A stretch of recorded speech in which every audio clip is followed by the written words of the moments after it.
Good morning, everyone. Welcome to the JRPG Weekly Update. Today is Monday, July 2nd, and it is about 8:15 over here. I hope that wherever this video finds you, that you are having a wonderful day and a wonderful time of the day. So, let's talk about some JRPG news. This is your JRPG Weekly Update, and I am SuperDerek. So, today's top story actually comes from Jonathan Mejia on Twitter again. Thank you so much, Jonathan, for continuing to support this news show by contributing your information. And if you guys have leads that you want to send to me about some news you would like me to cover, please be sure to send them to me at SuperDerek with the hashtag SuperDerekNews. UK-based localization team and publisher PQube Games have announced on July 25th that they are canceling the localization of their latest project, Meghan Labyrinth Z. The game was planned for release on the PlayStation 4 and PlayStation Vita in the United States and Europe. However, they have pulled out. And here is a quote from the company. PQube strives to release Japanese content for its fans as close to the source material as possible. In the case of Meghan Labyrinth Z, while PQube has worked with all the relevant age rating bodies in their respective territories, PQube must respectfully comply with the wishes of the platform holder and have therefore withdrawn any future plans for Omega Z's European and North American releases on PlayStation 4 and PlayStation Vita. End quote. From the official statement, we can infer the implication of censorship by Sony and PQube's refusal to comply with the censorship demands from Sony. According to information from PQube, the localization process has been completed and the games had received an M rating from the ESRB, and PEGI gave the game an 18. Meghan Labyrinth Z was expected to launch in early 2018. When pressed by fans for the possibility of a Steam release, PQube did not rule out the possibility. Meghan Labyrinth Z is the latest entry in a roguelike top-down dungeon crawler series released for the PlayStation 4 and Vita in Japan. The series is most notable for its difficulty and so-called fan service. So this is an interesting news story for me because it's definitely one that has a lot of stigma attached to it. I am a supporter of the ability for one to express themselves freely and openly, as that's kind of what I do on a daily basis in order to keep my my current lifestyle talking about video games to you guys.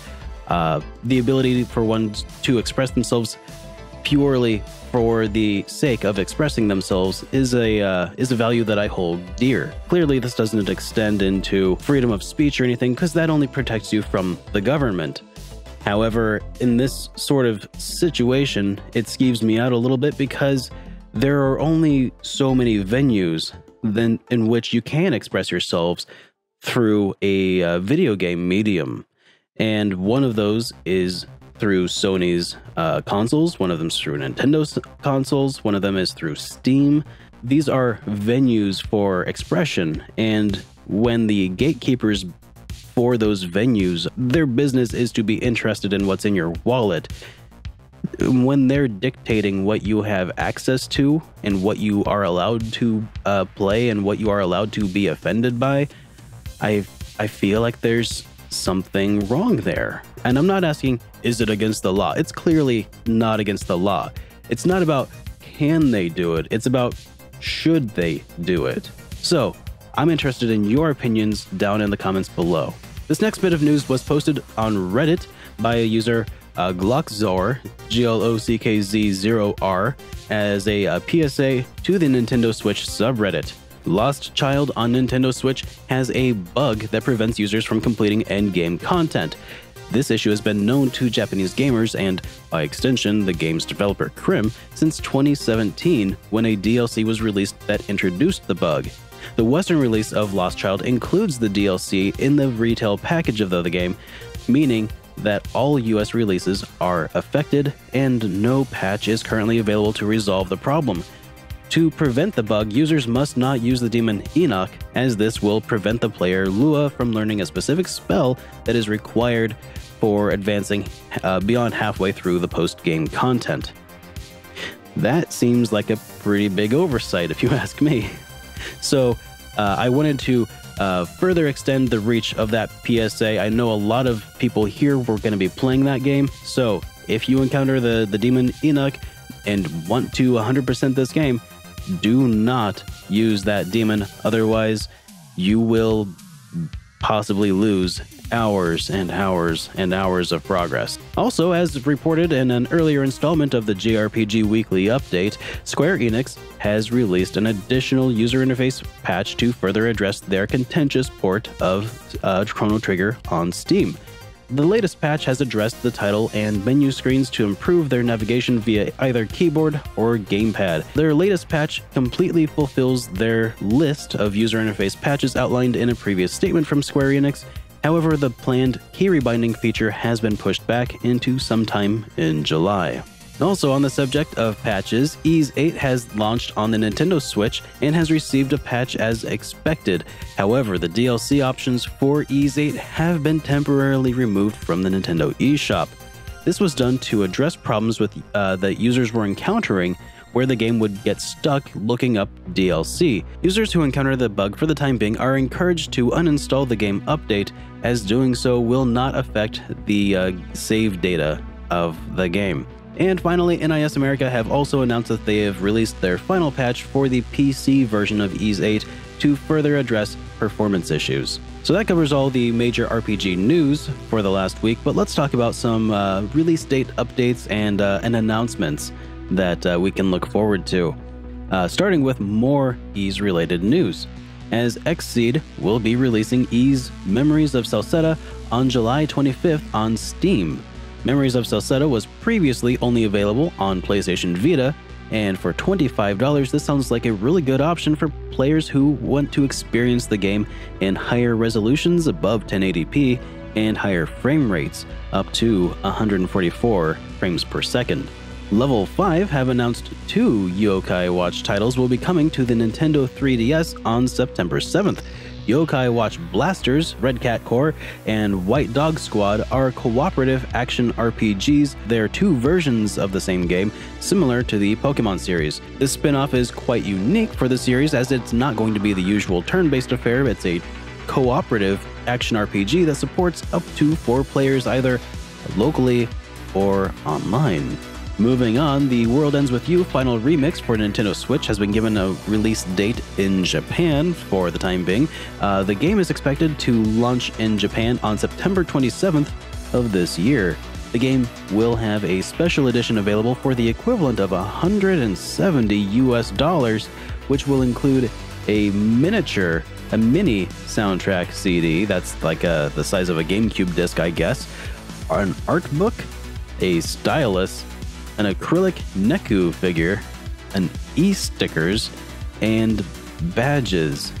This collection sounds interesting. It sounds like Japan's getting bent over a barrel, if you ask me. Especially, I'm not sure how this compares to other Japanese releases as far as like special editions go, but a mini CD soundtrack like the size of a GameCube disc, an art book. I hope that's a pretty thorough art book, and an acrylic Neku figure. And what is an e-sticker? What is that? So that's cool and all, I guess, but $170 for, let's be honest, the real expensive things here to make are probably the art book, the stylus, and the Neku figure. Maybe the mini CD. Man, I'm not really sold on this one, guys. I hope that if they bring that to the States, it's under $100, because oof. Even more PS Vita titles are scheduled to make their way to PC this summer, including Compile Hearts, Dungeon Crawler, Mary Skelter, Nightmares. The game will be released for Steam and Good Old Games later this summer. However, no date has been specified. Developer Gentle Bros and publisher PQube have announced Cat Quest II: The Lupus Empire. The game is a sequel to the single-player action RPG Cat Quest. Cat Quest II adds a second character, Dog, who joins Cat on their quest. Players can either play as Dog or Cat, swapping between characters on the fly, or play as both simultaneously during a co-op with a friend. Cat Quest II is expected to launch in 2019 for all current major platforms. And finally, publisher Deep Silver and developer Owlcat Games have announced Pathfinder Kingmaker will be released for PC in August. This isometric CRPG was fan-funded on Kickstarter last year and is, of course, based on the pen and paper RPG series Pathfinder. And then finally, to close out the JRPG Weekly update, the games that are coming out this week are a little slim pickings. We've got Squids Odyssey, which is a tactical underwater turn-based RPG, and it's coming to the Nintendo Switch on July 5th. And that's it. So thank you for joining me for this week's JRPG Weekly update. If you have news you'd like me to cover, please tweet them to me at SuperDerek RPGs with the hashtag SuperDerekNews, and I'll give you the credit. I am SuperDerek, and this was news to me.